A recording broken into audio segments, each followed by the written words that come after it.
sit down. Yeah, That's when he turned and ran. Because like they already ask that of me every day. Hey, Philip, just in case my sitting up here is misunderstood, it's that front row close to an exit. Fair enough. Okay, Fair enough. This is not like crown Right. rows This and a is pizza just, set. my stomach does not cooperate today. Hey Philip, what Yes. class you teaching? Are you doing The the men class. You teaching junior You're high? doing the man class. Yes, Yeah. that's was asking where the residential class was. That's for Not girls, this, tell not them. this class. That's not this class. It's that way, Phil. What? 12. Yeah. That's, Yeah. He'll find it. Tell If Nash he come to here, he'd give directions and he wouldn't have to ask for directions. On this hallway, I was like, dude, Yeah. over there in the corner somewhere. Clearly for man. Pay attention. Pay attention. Good morning. How are you? Class. doing good. How are you? Between everyone, right? Buffers. I did grab the this This is the official packet. I grabbed it from out of the Yeah, well, I set them out last Sunday. Wish you know, come in. Good to see you today. I'm well. Good to see you. My wife told me to come here and learn to be a man. All right. That's the last thing she told me. She asked me, Mike, what class are you gonna do? And I said, I was thinking Mark, and she said, She didn't do me that. Wasn't that bad, but That's good. Lindsay wanted me to go to Esther.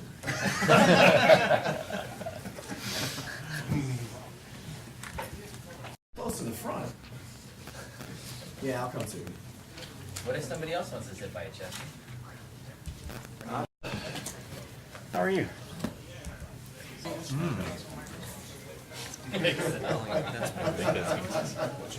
right. We're just cranking through spreadsheets in here. I met a young woman. Her name was Excel. She was our waitress the other day. wow. Yes. That's Live up to that. yeah, that's And we- quite a Well, that's standard. so we said, like, oh, we love to Excel. Lover of She keeps spreadsheets. going. She's like, I never thought of it that way. I'm like, she just thinks of the software. Sure, that'd be fine. Anybody that needs an extra? Oh, there you go. Got one. Thank you. Called Real Men Don't Eat Quiche by Bruce Fairstein.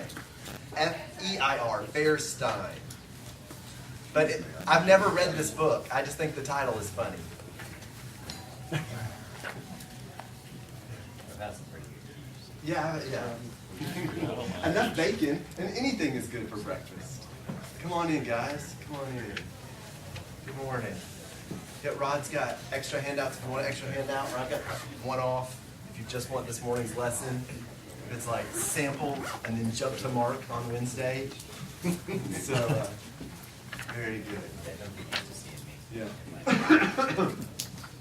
All right, guys, good morning. Glad to be in here with you. Glad to do this class together. So if you look at the goals for a minute, I would try really specifically to pick out some topics that would be good for every age group. So it doesn't matter if you're a young man, you're not married, it doesn't matter if you're a dad, it doesn't matter if you're an empty nester. Hopefully the topics that we're going to cover this segment are going to be really good for every kind of stage and age in life. And so we're going to try to look through those with a general view. Secondly, we're going to try to sharpen each other with Christ-centered friendships and wisdom, looking at the role of the scriptures for that. And third, spark a greater drive for sharing the gospel and engaging in good works. So if you've got lesson 1, we're going to kick off here looking at these key verses where God asks us to really go the second mile, where he asks us to begin to excel. But before we get to those verses, I want to point to this book title that I put up on the board, Real Men Don't Eat Quiche. This is a book that came out in 1982, Bruce Fairstein, and he's kind of making this argument that we don't often know what it means to be a real man. And sometimes we look at things that are fairly superficial, right? Like a real man would order a steak. He would never order a quiche, right? And he would probably order it as close to rare as he can tolerate, or even more rare than he can tolerate, depending on who he's trying to impress or outdo. We just have these ideas sometimes of what it means. And so he goes with this kind of comical title. And then I was telling Chester, I've not read the book, but he kind of walks through and says, but what in all seriousness does it mean to really be a real man? What does it mean, as we're going to talk about in this class, to really be a great man? And so I want to start for just a minute and make sure that we get comments all through this segment of class. But who are the people that you would look at and say, okay, that for me is really a model, that there are big things in that man's life that I want to imitate, that I admire? Who are some of the people you would look at, or some of the qualities that you would think, those are the qualities of a great man? Abraham. Abraham, all right? Do you have a specific quality in mind? Well, it was friendship with God. Okay, a friend of God. Great. What else you guys want to add? Well, he's described as a man of faith. Yep. So no doubt we could build on his faith, because all through Romans, let's go back and look at the faith of Abraham. And if we walk the way Abraham did, we'll be pleasing to God. Like Paul, Right, Paul? just his ability to stay on task and do the things that he needed to do, and not be distracted by the things of the world. Very good. On task, not distracted. James? Joe. Oh, look, it's James. It's James. Yeah. Hey, go ahead. Well, it starts with J, but I'm thinking about Joe. Okay, Joe. Great. Joe. Definitely. I know the scripture points out his patience, but I just look about his integrity through the things that he went through in his life, and he held to those, his integrity. Okay, so his integrity even under duress. stress. Okay, very good. Maybe we could sneak Jesus in there. I think somewhere on the board we can get him on there. It's amazing that we learn so much. One from a young man, right? Dies in his early 30s, and yet we're all still trying to make the progress that he's made, even with much more time allowed. And then we look to him as this perfect model for our marriage, even though he was not married. We look to him as a perfect model for parenting, even though he doesn't have any children. But he just stands out, of course, as that perfect model. Anybody else we would add? David. David, and then I saw a hand over here. What were you going to say about David? Danny, what were you going to add about David? Oh, that his complete reliance and confidence in God, no matter what state he found himself in. Great. So from a young man to a king that's been ousted, he's still relying in God. I saw another hand. Daniel. Oh, I love Daniel. Yeah. So all of these are the kind of guys that we're going to be looking at this segment. They're kind of sprinkled in through different lessons, and there's obviously going to be some overlap. Let's jump into some of our verses this morning. If you're just coming in and you didn't get a lesson yet, there's some back there, or I've got one-offs. But let's get into these verses. Matthew chapter 5, verse 20, Luke chapter 12. Let me do this, quick show of hands. Who filled this out before you came? Okay, a little less than half. So we'll read several of these, but not all of them. All right, let's start with Matthew 5:20. Who would read that one for us? Luke, would you get the door, bud? Yeah, thanks. Matthew 5, verse 20. I'll read it. Thanks. For I tell you, unless your righteousness exceeds that of the scribes and Pharisees, you will never enter the kingdom of heaven. All right, so righteousness is the pretty obvious answer for the first blank there. But what does Jesus mean when he's asking their righteousness to exceed that of the scribes and Pharisees? Well, there was a perceived righteousness that they possessed, which actually was unrighteousness. It was self-righteousness. Okay, perfect. So there's this external self-righteousness, a lot of loyalty to tradition, but not really loyalty to God. They praised him with their lips, but their heart was far from the Lord. So we want to be the kind of men that excel in righteousness, but not just in an outward way, right? For those that are just coming in, we're saying that real men are more than just choices off of a menu. Right? Real men are these kind of great heroes of faith that we look throughout the scriptures. So Matthew 5, verse 20 points us towards that deeper righteousness. All right, what about Luke 12, 15? And I might even ask somebody to read verse 21. I probably didn't do the best job on giving you a verse reference here. But Luke 12, 15 and verse 21. David? And he said to them, take care and be on your guard against all covetousness. For one's life does not consist in the abundance of his possessions. And then 21. So is the one who lays up treasure for himself and is not rich toward reward. What are we learning about how great men would excel based on this passage? Anybody fill that out beforehand? Maybe gave it some thought?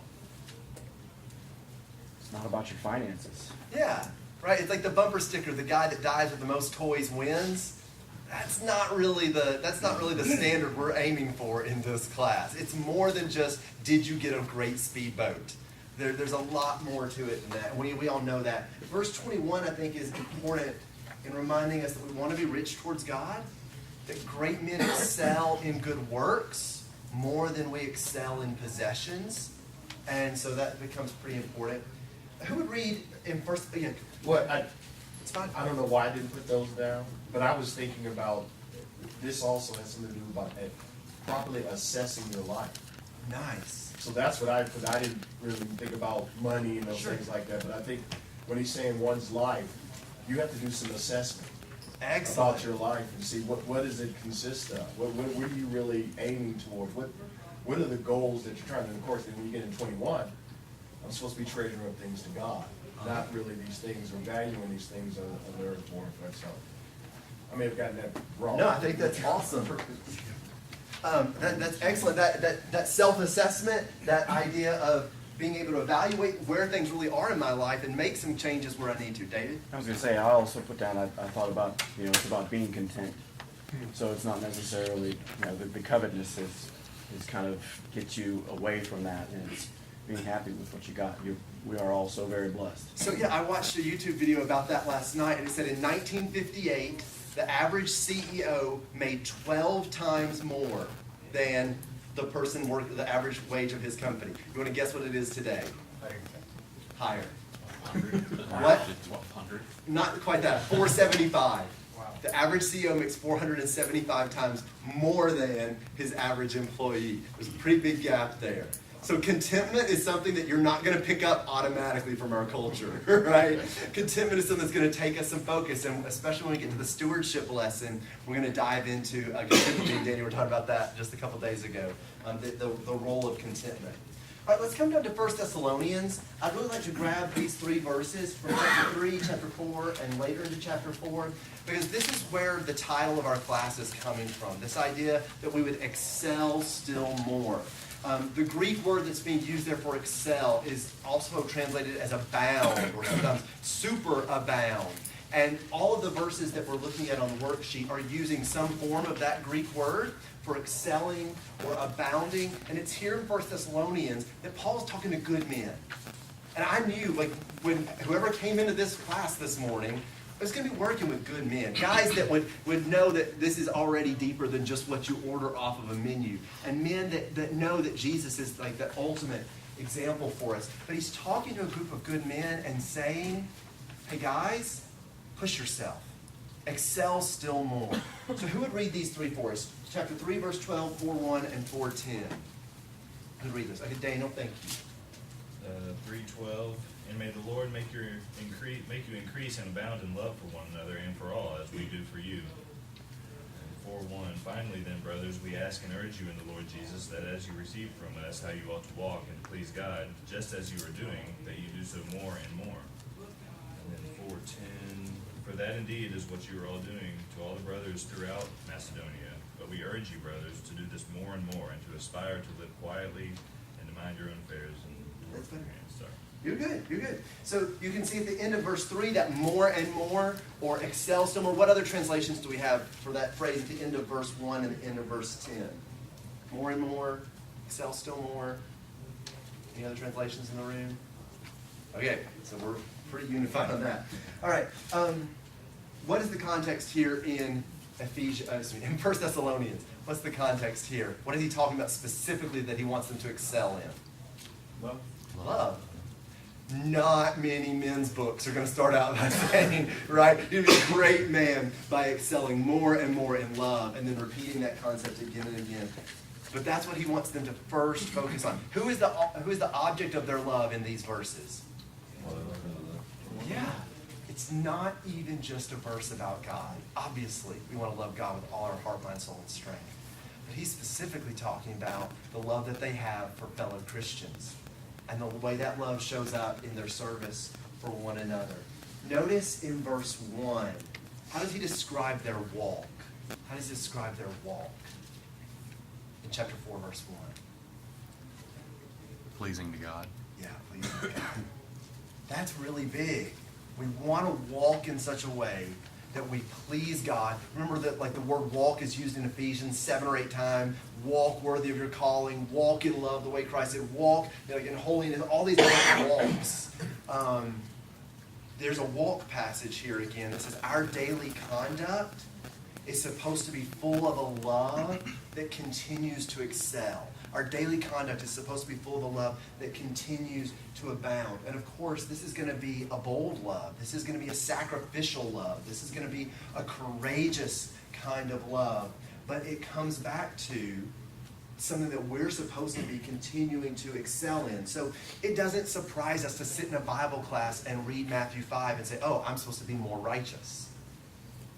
But maybe it should push us to say, I'm supposed to excel in my evaluation of my life or in my contentment. I'm supposed to excel in my good works. I'm supposed to excel in my generosity. I'm supposed to excel in my love for one another. And let's read 2 Timothy 1, verse 7. 2 Timothy 1, verse 7. This is a huge verse for me. Remember, you've got timid Timothy, the young preacher that has been dropped in Ephesus. This is the city that people burst out into riots, and he's literally going to be going toe-to-toe with the idol fashioners and dealers and sellers within this city, and his gospel is a direct economic threat to their livelihood. And, hey, young man, why don't you just go deal with that? And while you're there, go ahead and appoint some elders. Like, that's a big job. So you can imagine how timid Timothy could feel in these kind of situations. So who would read verse 7? All right, Jared. For God has not given us a spirit of timidity, but of power and love and discipline. All right, power and love and discipline.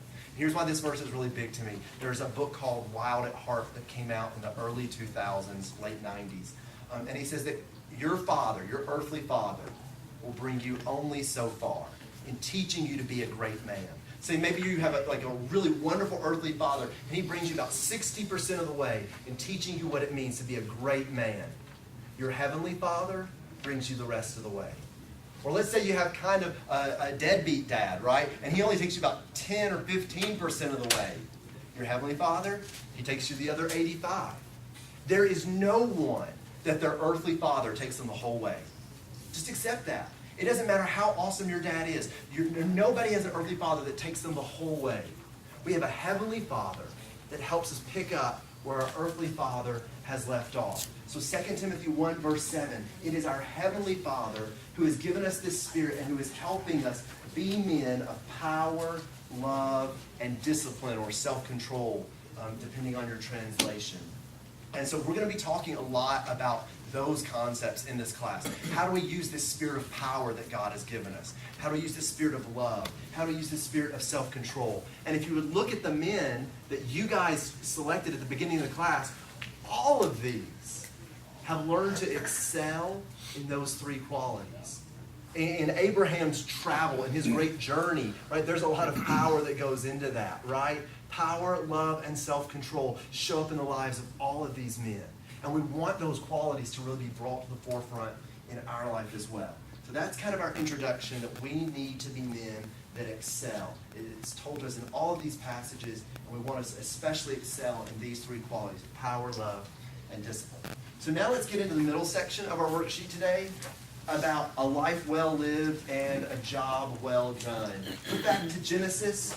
We've got spiritual traits. I'll put this on the board, son. We've got spiritual traits, areas of authority, areas of productivity, personal qualities, and relationships.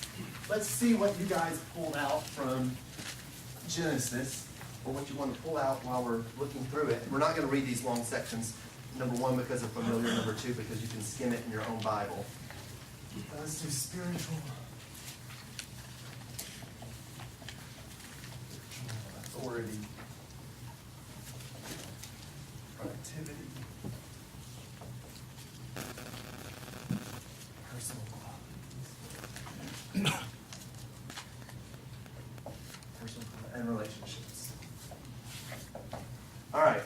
So when you think about how God has created man, all the way back in Genesis 1 and Genesis 2, what would you put under some of these categories? When we're looking at what God intends man to be, what are some of the spiritual qualities that we see in these passages? Made in the image of God. Okay, definitely that's the big one. Image of God. And I don't know if you've thought about this before, but there are some qualities of God that seem to really show up in women, and there are some qualities of God that seem to really show up in men. So God desires to be worshipped and is worthy of worship. And when your wife says, "How does this dress make me look?" she wants to hear praise. And she has every right to hear praise from you. She was made by God to desire that, and that is a reflection of being in His image. Also, it's more fun on the guy's side, God fights for His people. God is this valiant warrior. God is this one that defends His nation. And He comes to the rescue. And you know what? There's a part of our heart that says, hey, I wouldn't mind being the hero in the story of my life. I think it'd be pretty cool if I was the hero rather than like somebody else. I think it'd be great if I was the one that fought for my family, that defended my family, that protected my family, that rescued my family. And we know it can hurt, but there's a little part of our heart that says, yeah, that'd be pretty cool if I was the hero in the story of my life. When we are made in the image of God, there are qualities of God that He possesses that He wants us with a masculine heart to possess. He is a strong God. We're to be strong. He's dependable. We're to be dependable. He's a rescuer. We're to be a rescuer. He's sacrificial. We're to be sacrificial. There are lots of very masculine qualities in God that He's put in our heart. I think that's a lot of what 2 Timothy is saying. God's given you a spirit of power, love, and discipline. Because He's a God of power, love, and discipline. And He's made you in His image. All right, so that's one big idea to think about. What about authority? What do you see? Yeah, go ahead, Jason. Well, it talks about Adam having dominion over the animals and everything and what has been created. Very good. So again, almost a quality of God. God has authority over all of His creation, and He's given man authority here over the animals, over the earth, even to name them, right? To rule over them. What else would we add? What about for productivity? What is expected of Adam in terms of productivity? Yeah, so be fruitful and multiply. Adam is also supposed to tend to the garden. That's right. And he also named the animals as well. So it seems to suggest that man is made for work, to do something, to achieve something. That's right. We feel better when we're productive. We feel better. I'll joke with people. I like to sometimes have something tangible that I've done. So much of what I do as an evangelist is fairly invisible, right? It's trying to put something in somebody else's heart. So sometimes it feels really good to get out the weed eater and say, I did that. I can see it. It need to be done again in a week, but I did that. There's something in our heart that we like to do something productive. God has made us to be productive, and it's a blessing that He's made us that way. All right, what about for personal qualities? Wise, and I'm using this because of him naming the animals. There had to be some assessment looking at those qualities of the animal, or something about that he just, I don't think it's just an arbitrary just naming of animals. There was something about them that He gave them these appropriate names. And even to observe, To right? observe, yes. So we think about men often being very visual, and he's observing them, and He's doing something here. Decisive related to that. Oh, okay. Yeah, He doesn't just sit around and go, oh, God, I don't know about that one. Oh, a platypus, I don't know what they're supposed to call this. Right? He is decisive. That's a great point. Very, very decisive in this good word. Discretion. Discretion? Being able to, like, in the garden, choosing between not that tree, but that tree. Excellent, excellent. Real men use spell check? I don't know how to spell discretion. Yes, sir. I also feel like in some ways He was dependent on God to provide the things that would keep Him alive. Okay, move relationship down. I love that. As capable as He is not put there to do it all on His own. And that's something we all need to remember. As capable as we are, as talented as we are, as blessed as we are, we're not supposed to do it all on our own. We're supposed to rely on God. Well, you have the capacity and the willingness to learn, to tend the garden required skill, and this was something that had been taught. Great. Excellent. Excellent. So he's going to learn, he's going to improve in this, right? He's incomplete by himself. Nice. So we see him, he needs some help. I mean, she's called a helper or a helpmeet. And he needs that extra pair of helping hands. He acknowledges that there's some things he can do and he can do them really well. And there's some things that he needs some assistance with, some companionship with. Also declared to be very good. Excellent. So That was what part of mine. We have to move that one down more.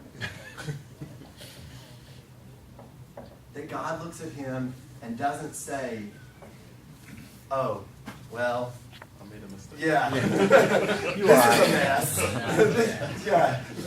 He looks and says, Says that yes, later. this is good. I've given Start him now. what he needs to do the job that I've made him for, both in depending on God, and we could even say worshiping God, and if I can skip to relationship for a second, having a relationship with God. He was not made to be separate from God. He was made to be in fellowship with God. Were you going to add? Well, I was just going to say, we see obedient because, again, he said very good. When he put him in the garden, he didn't fight against this. He obeyed what God said, this is what I want you to do. So he's obeying God and whatever the thing God laid out for him. Very good. So there's an obedience. And there's one more big thing. He's made male. He's not female. There is a difference. There is a distinction. What we need to really remember, just because it is 2019, Yes. it is our job to maintain every distinction that God maintains. If God says there's a difference between saved and lost, we need to acknowledge and maintain a distinction between saved and lost. If God says there's male and female, we need to acknowledge and maintain a distinction between male and female. Everywhere God creates a distinction, we are to acknowledge that distinction. Does that make sense? Right? There's a distinction between an elder and not an elder, right? There's a distinction between wise and foolish. Everywhere God makes a distinction, we are to acknowledge and maintain that distinction. And so there's a distinction between male and female. And so there's male. And you're going to have to learn how to be all that he's created us to be. And your earthly father can take you so far, and your earthly friends can help with that. But ultimately, it's our heavenly Father that helps us complete that journey.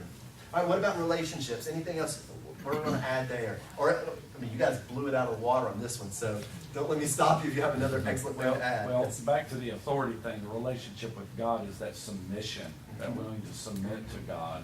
But then there's that unique relationship that he has with his wife. And it's something that is difficult for us to understand because we understand that relationship with our wife in a fallen world. This was a perfect world relationship. And so the distinctions between male and female was just about that. Where in the fall we're going to see dramatic shifts of distinction, harmful distinctions that are going to exist between man and woman. But here, something very unique and special that the wife and the man shared, which made them the perfect image bearers on earth. Excellent. Excellent. Yes, Jack. It's in the context of going to his wife, but he says, therefore a man shall leave his father and mother. You're going out on your own. Yes, we're dependent on God, but we have to take some initiative. Yeah. So independence. Companionship. What? So I think of companionship for that point, and something that was evident in the perfect situation and still evident in the fallen situation. That's true. That's true. So there was no sin to separate God from man or man from woman, but even after the fall, there's still a way to be reconnected to God, and there's still a way to have a very special relationship with our wife. There's a strong lesson of companionship there. I hope I'm not reading too much into it, but I'll add honor, right? That he's to honor his wife by leaving his mother and father. He's putting her in a position of priority, that her needs and wants have a greater weight than just the needs and preferences of the family of origin. And he, of course, still has some responsibility to honor them later in life, but he has responsibilities to his wife as well. So maybe I'm cheating and building on other Bible concepts and passages, but since this marriage is only 2 verses, I got to get what I can. But just on the marriage thing, I think that's probably a point there, I think, to be made in and of itself. Because this is a situation where Adam is given Eve, and he didn't question that. So marriage is something that it seems to be an acceptable relationship even, and I think that's what God intended from the beginning. Yeah, it was a blessing to him, right? And we can look at Paul or Jesus that were on here earlier, that they were not, but for Adam it was a blessing. And in order for the fruitful and multiply as far as children, then of course it was necessary, a necessary blessing. And it was monogamous. It was, that's right, nobody else. Very good, yes sir? I just wanted to come back on that point, and just to emphasize that point, God didn't make a child for Adam. He could have made another species like Adam, or a female species like Adam, but he made a female woman, full grown. He could have made a child, a baby, whatever, but he made a woman. Okay. And that's the right position. That's exactly right. And then here, and then back here. As part of the image of God, I know sometimes we forget about marriage. Part of that is a big part of being made in the image of God. That has a reflection of that, and we see it played out later on. We would not have known here, but now we understand. That's a huge part of the explanation of what about being made in the image of God. Excellent, Johan.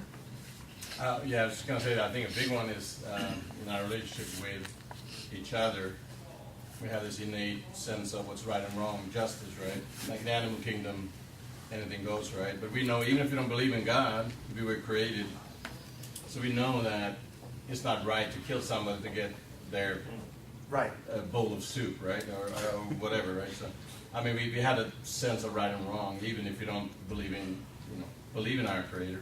Yeah, and so we can add our conscience here, that God has made us with a conscience, and then the way that plays out in these relationships and in these work responsibilities. Adam should feel guilty if he doesn't do some of the things that are going on here. I saw other hands. Sean? And then Nash. Nash, you can go first. No, Nash. Sorry. And I would say this kind of ties authority and relationship is, it's God-given to exercise, as you said, with distinction as it pertains to your wife. I don't have authority over you. I don't have authority over others. So it's important to remember, it's specific and it's God-given. Okay.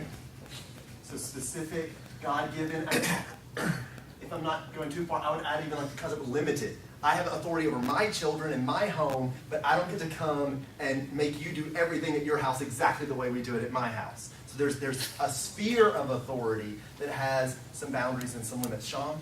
I guess like an even bigger point on relationships in general, like you see the man has relationships. He's just not on an island by himself doing absolutely nothing, isolating himself in the world. Right.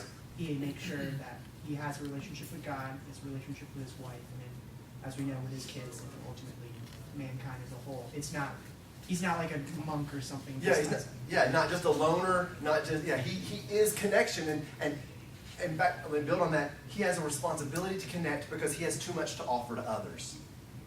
He's not made to use all of his strength and all of his love and all of his self-discipline only to enrich and bless himself. He's given those abilities to be a blessing to others. And so he has these connections to others. Great. Guys, way to blow that one out of the water. Wonderful comments. So then let's move down to we'll look at this next little thing. Great men excel not only in what they do, but in who they are. What can we learn about the character and accomplishments of great men in Ecclesiastes 9:10 and 12:13? Just for the sake of time, let me say, all I'm really trying to point out there is that it's more than what we do, it's who we are. It's more than what we do, it's who we are. As we think about, for those of us that are fathers, raising our children, we would like our children to have a good job where they provide for themselves and their family, but we care even more about who they are than we care about what they do. Okay? They might end up in a field that we would never want to be in, but they might love it. And so we care much more about who they are than just what they do. So he excels by working hard, and he excels in fearing and obeying the Lord. So that kind of brings us to Joshua. Joshua is without a doubt a man that excels in some fantastic ways. So I asked you guys to just skim through these first 6 chapters. Zach did an excellent, Zach, right? Yeah. Zachary did a great job on Wednesday night helping point us towards being strong and courageous by remembering who God is and his faithfulness with us. I would like you guys to fill in these blanks for us. Chapter 1, when you think about what God's called Joshua towards in chapter 1, what are some of the qualities that you would feel are important for us to recognize to become great men? Strong and courageous. All right, to be strong and courageous. Very good. So we're going to excel like Joshua if we have that strength and that courage that comes from God. James, what were you going to add? Well, to see things as God sees them. Particularly when he told them, I guess in verse 2, that he'd given them Jericho into his hand with his kings and the men of the valley. That didn't look like that at that time. He's asking Joshua, I want you to see. And I want you to understand. But I see, he said, I have given them over in your hand. Nothing has happened yet. So God is asking him, I want you to see things. As I say, I think Eric did or somebody did a sermon on, it was our brother Bob James was to talking see about ourselves. That. So, see things as God sees. Excellent idea. Excellent idea. Yes. Well, he was a believer. He believed in what God asked him to do despite the insurmountable odds that he faced. Excellent. Yeah, we're not going to excel unless we believe that we can rely on God, that we can walk in the path that he's called us towards. For mine, one of the things I really wanted to highlight from chapter 1 was that we're going to excel like Joshua when we step into the role that God calls us into. You know, Joshua didn't decide for himself, I'm going to be the commander and I'm going to be the one that leads the army. No, God called Joshua into that role. And as we think about everything we've learned from Genesis, we are going to excel when we step into these roles and these relationships. And for the guys that aren't married yet, let me guarantee you, you will stumble as you get into this thing. But you're going to learn way more from her and from trying to be the man you want to be in that marriage relationship than you ever realized you were going to learn. Okay? We excel when we move towards what God has created us and designed us to be. We excel when we move towards those roles that he's called us into. And so that's going to apply for whichever men are preparing themselves to be deacons, whichever men are preparing themselves to be elders, whatever you're preparing yourself for. As you move into the roles that God has called for us, that's going to help us excel. James, what do you want? I know you need a wife or an elder and deacon, but what I'm saying, that what God is calling us to is not depending on the woman. Right.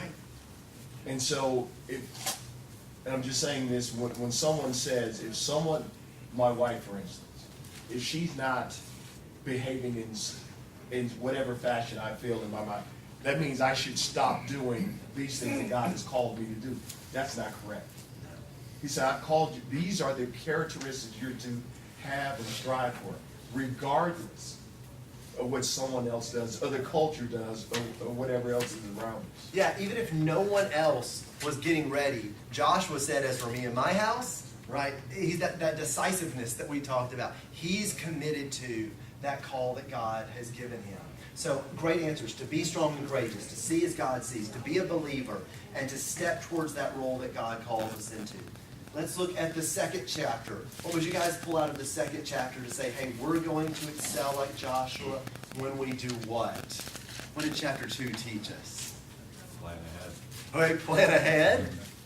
He was able to see the evidence that God was working when he got the news, the report of what had come to pass with the spies. Yeah, that they find out that they're just quaking in their boots. That really shows that God's power has made an impact on these people. Plan ahead, did you want to elaborate on that, David?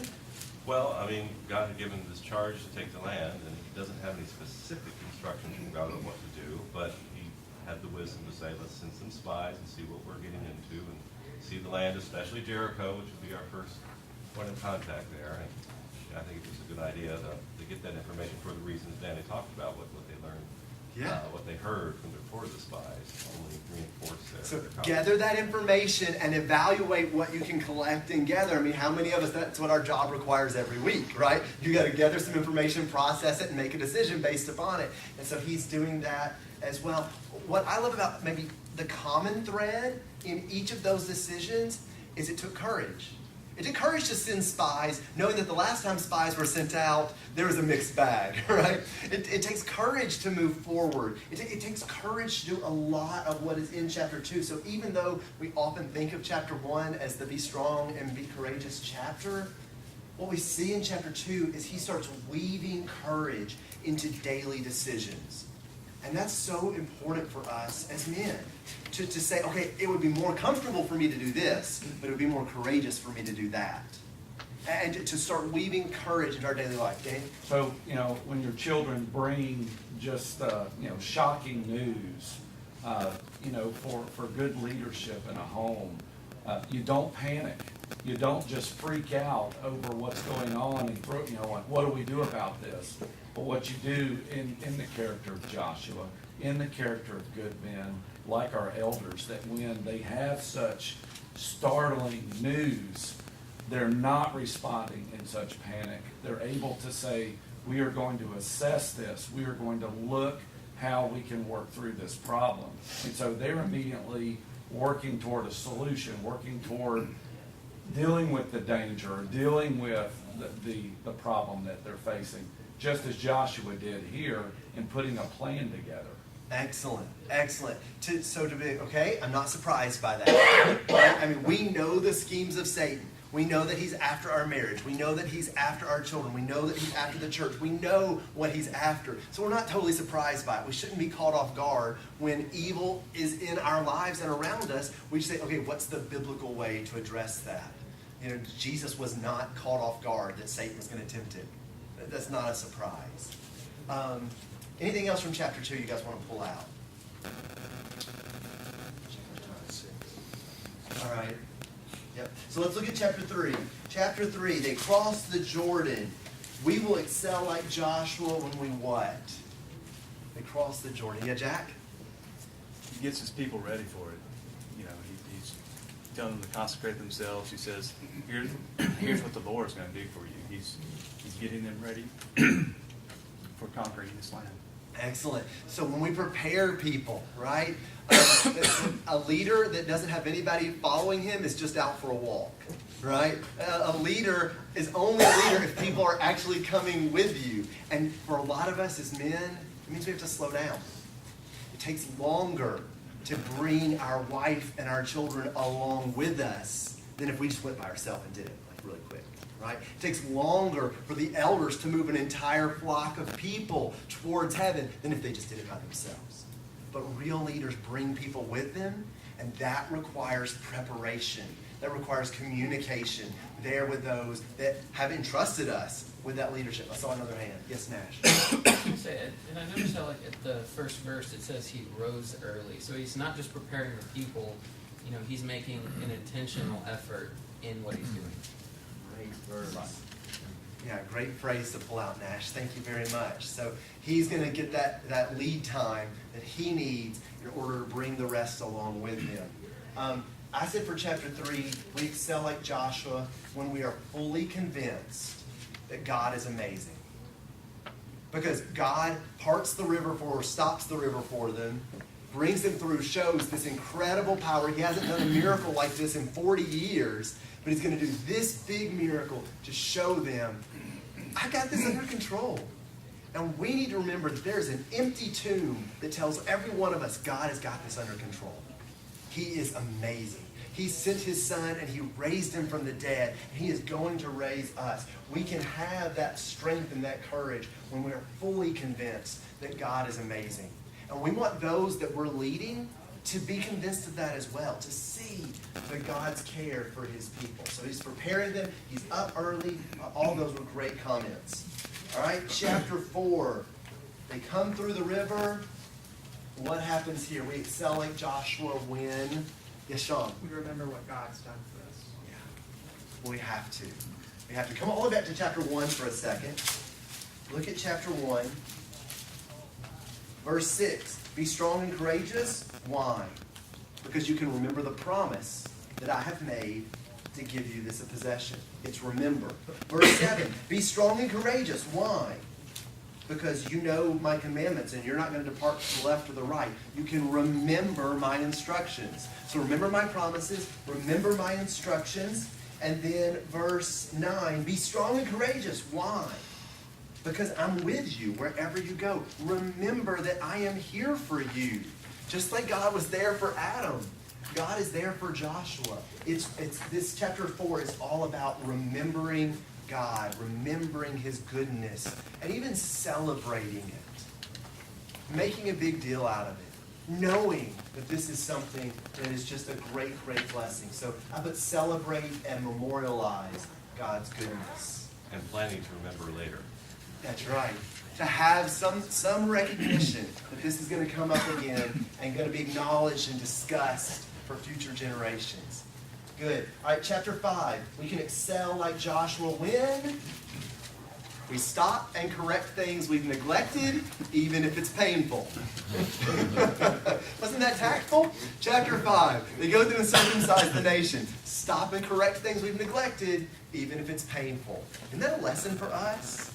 If we've neglected giving our kids the attention they need, if we've neglected some job at work that we pushed off and procrastinated, we have to stop and go back and do that job. If we've neglected the weed eating, if we've neglected our prayer life, if we've neglected whatever, stop, make the correction for whatever we've neglected, even when it's painful.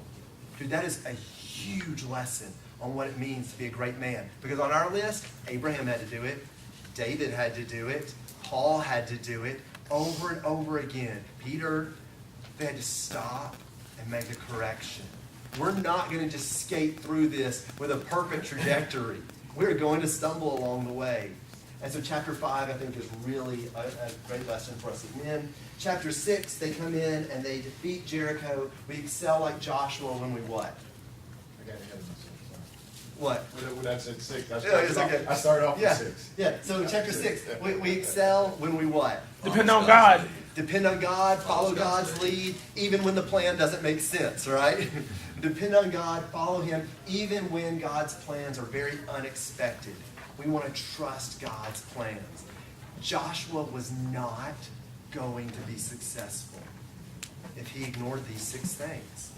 If he was not willing to do what God called him to, if he was not willing to plan ahead and incorporate courage, if he was not willing to prepare others and think of how amazing God was, if he was not willing to memorialize and celebrate God's blessings, if he wasn't willing to make corrections where they had neglected right things, if he wasn't willing to endure a little pain, if he wasn't willing to follow unconventional plans, this whole thing would have crashed and burned before it started.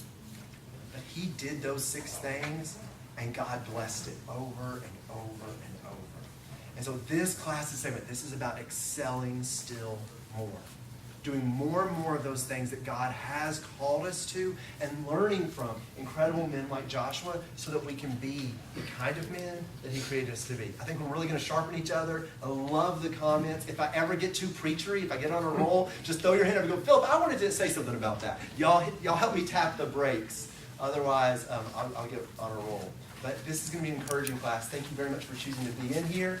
And please do lesson 2 for Wednesday night. I'll see you guys Wednesday. Did you have your hand up? No? Okay. I'm going to do the board Class 2.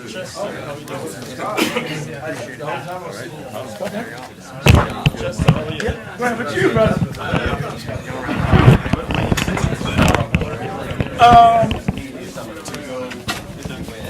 No, bro. We using my Bibles.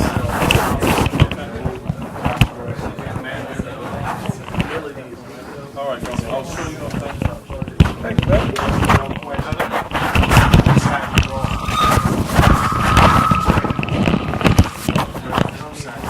That's right. That's right. Humility is needed to acknowledge. Hold on, let me see proper authority. And You got your stuff? correct. Got it. It's a lot of you to go back and fix things. Especially in their pain. You said something, you've done something, you go back, you don't even want to whatever. You go back and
Nothing like the first 2 days.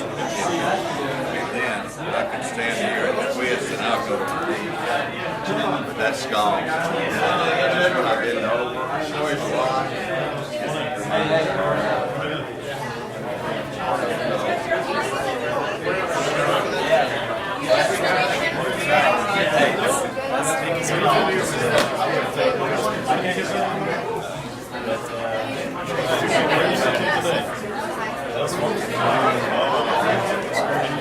Yeah.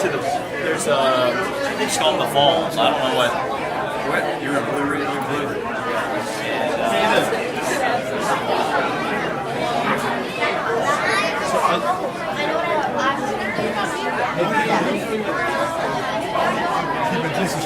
I'm trying. I know. I don't know why. What? Oh, you are. But even this corner of your eye, you know, it's like somebody introduce yourself on the mic.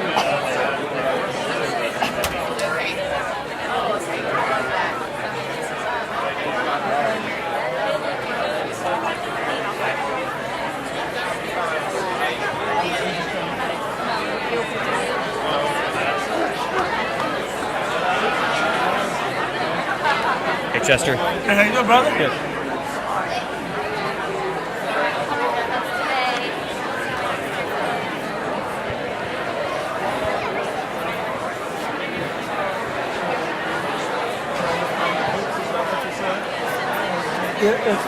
Hey.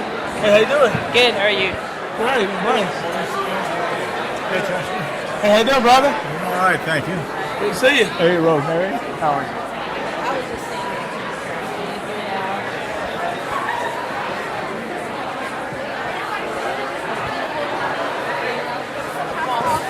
Okay, you right where your book's on. Thank you, brother. Okay, it's in front of you, okay? Okay. Thanks. I know, right?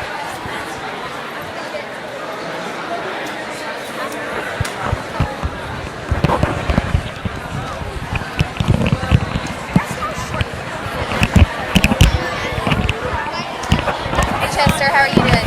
What about you? Georgia. Hey. Good to see you.